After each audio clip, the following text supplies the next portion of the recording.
Hello, SAC TV. This is Jeffry-Wynne Prince from the Kimberly Trip, and right now we're going to turn the tables on the format, and I am going to interview the host. So I'm here with SAC TV founder, owner, and operator, Alex Cosper. So, Alex, I've known you for a very long time, and the one question I really want to know is what music excites you and why?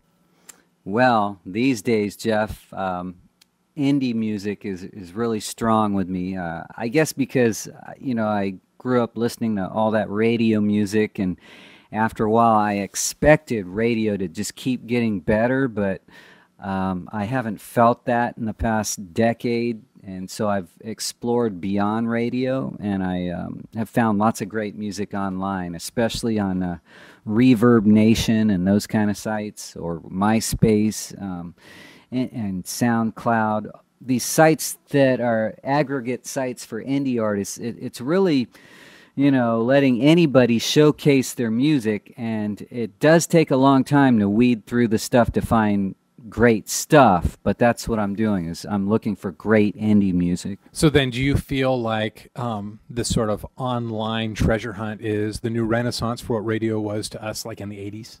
Kind of, because, back then, I specifically think of the 90s as a special period because of, quad, what that was to me, and the alternative era of music, and that was 80s, 90s.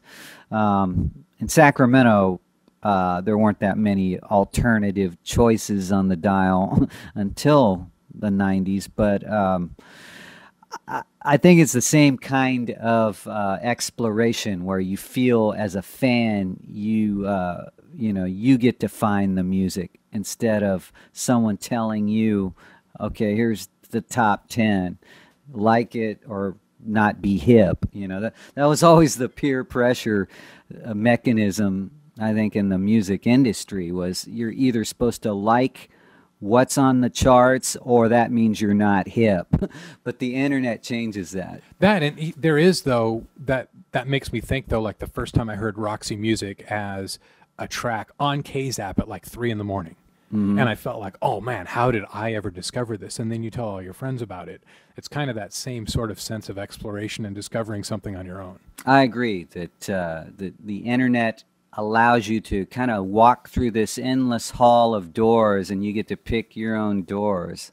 So I think it's kind of like the final frontier, but it's really exciting because it opens the door for that masterpiece album you never heard to somehow present itself to you.